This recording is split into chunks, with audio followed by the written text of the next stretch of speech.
आप लोगों ने अक्सर मोटिवेशनल स्पीकर के वीडियो से एक लफ्ज सुना होगा, neuroplasticity. That is neural plasticity. But neuroplasticity occurs. Neuroplasticity changes. Neuroplasticity. हर इंसान अपने तरीके से इसकी वजाहत कर रहा होता है। कोई कहता है न्यूरोप्लास्टिक ये चीज़ है, वो चीज़ है। तो आज की इस वीडियो में मैं आप लोगों को बहुत ही आसान करके इस न्यूरोप्लास्टिसिटी के बारे में समझाऊंगा।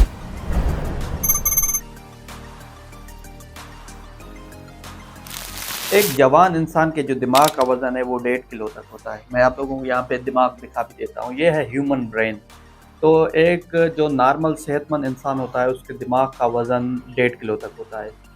पर क्या आप लोगों को पता है कि एक बच्चे के दिमाग का वज़न कितना होता है? एक बच्चे का दिमाग का वज़न आधे किलो से भी कम होता है। यहाँ पे मैं 3 साल की उम्र के बच्चे की बात कर रहा हूँ।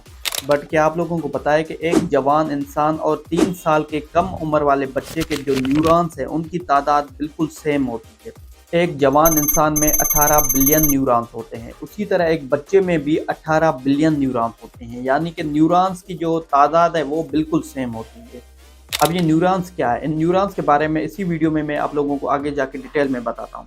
अब मैं यहाँ आप लोगों से एक सवाल पूछता हूँ कि एक बच्चे में सीखने की सलाहियत ज़्यादा होती है या एक जवान इंसान में सीखने की सलाहियत ज़्यादा होती है? तो ज़्यादातर लोग इसका जवाब देंगे कि एक बच्चे की सीखने की सलाहियत ज़्यादा होती है, लेकिन आप गलत हैं। आज के दौर में साइंस ने यह साबित कर दिया है कि एक जवान इंसान की सीखने की सलाहियत उतनी होती है जितनी कि 3 साल की उम्र के बच्चे की होती है। अब ये उम्र पे डिपेंड करता ही नहीं कि आप 50 साल के हैं, आप 60 साल के हैं, आप 14 साल के हैं, आप 15 साल के हैं। आप किसी भी उम्र में सीख सकते हैं और इस सीखने की सलाहियत को कहा जाता है न्यूरोप्लास्टिसिटी। पहले मैं आप लोगों को थोड़ा न्यूरॉन्स के बारे में समझाता जाऊं कि ये न्यूरॉन्स होते क्या हैं। अगर मैं बिल्कुल सिंपल ज़बान में आपको समझाऊं तो न्यूरॉन्स हमारे दिमाग के सेल्स होते हैं। Neurons are actually brain cells. यही न्यूरॉन्स हैं जिनकी मदद से आप ये वीडियो देख रहे हैं और इसको समझ रहे हैं। यही न्यूरॉन्स हैं जिसके ज़रिए आप सुन रहे हैं। यही न्यूरॉन्स हैं जिसके ज़रिए आप महसूस कर रहे हैं। यही न्यूरॉन्स हैं जिनके ज़रिए आप चलते हैं। यही न्यूरॉन्स हैं जो आपको फीलिंग्स देते हैं, महसूस करवाते हैं। तो चलें डिफरेंस समझते हैं कि एक बच्चे के न्यूरॉन्स की तादाद सेम होने के बावजूद एक अडल्ट यानी कि जवान इंसान से लर्निंग एबिलिटीज़ क्यों ज़्यादा होती हैं? अब ये जो लर्निंग एबिलिटीज़ हैं, कोई भी चीज़ आप सीखते हैं, कोई स्किल आप लोगों ने सीख लिया, कोई बुक आप रीड कर रहे हैं, कोई लैंग्वेज आप मेमोराइज कर रहे हैं, ये जो लर्निंग का प्रोसेस है ये आपके न्यूरॉन्स की तादाद पे डिपेंड ही नहीं करता है। ये डिपेंड करता है आपके न्यूरॉन्स के कनेक्शंस पे। अब न्यूरॉनल कनेक्शंस क्या है?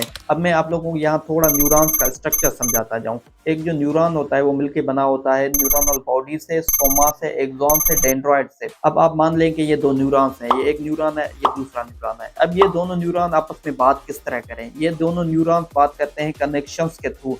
इन दोनों के बीच में कनेक्शन होता है जिसको कहा जाता है साइनेप्स। अब एक न्यूरॉन एक वक्त में कई मिलियन साइनेप्सिस बना सकता है। अब इन दोनों न्यूरॉन्स के बीच में जो साइनेप्स है ये दोनों आपस में कम्युनिकेट करते हैं थ्रू द केमिकल मैसेंजर्स जिनको न्यूरोट्रांसमीटर्स कहा जाता है। अब यही न्यूरोट्रांसमीटर्स होते हैं जो आपको खुशी की फीलिंग देते हैं, आपको दुख, सुख, रोना धोना सब इन न्यूरोट्रांसमीटर की निस्बत से होता है। तो इन न्यूरोट्रांसमीटर्स पे मैं डिटेल्ड वीडियो बनाऊंगा। For this subscribe my YouTube channel.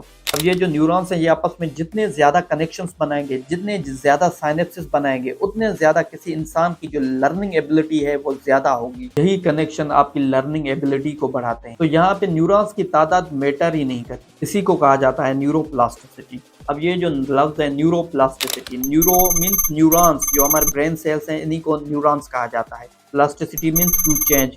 आप अगर किसी भी चीज़ को चेंज कर देते हैं, मोल्ड कर देते हैं, तो इसको प्लास्टिसिटी कहा जाता है। अब ये जो हमारा ब्रेन है दिखने में तो ये एक फिक्स्ड स्ट्रक्चर है, एक फिक्स्ड मटेरियल का बना हुआ न्यूरॉन्स का, लेकिन ये न्यूरॉन्स जो हैं ये बहुत फ्लेक्सिबल होते हैं। ये इस तरह नहीं है कि आप बाय पर जो बन गए सो बन गए, इस तरह नहीं है। आप इन न्यूरॉन्स को अपने तरीके से बना सकते हैं। ये हमारे न्यूरॉन्स काफ़ी फ्लेक्सिबल होते हैं, आप अपनी मर्ज़ी से इनको डिज़ाइन कर सकते हैं। सिंपल कि आप अपने न्यूरॉन्स के कनेक्शन को किसी भी तरह चेंज कर सकते हैं। पहले ये समझा जाता था कि एक बच्चे की जो सीखने की सलाहियतें हैं वो ज़्यादा होती हैं एज़ कम्पेरेटिव टू अडल्ट इंसान। जवान इंसान इतना ज़्यादा नहीं सीख सकता जितना कि एक बच्चा सीख सकता है। मैं अगर अपनी मिसाल दूं, जब मैं भी छोटा हुआ करता था तो अक्सर मेरे जो चाचू हैं या मेरे वालिद साहब हैं वो कहते थे कि अभी पढ़ो, अभी आप लोगों की पढ़ने की उम्र है, अभी आप में सीखने की सलाहियतें ज़्यादा हैं।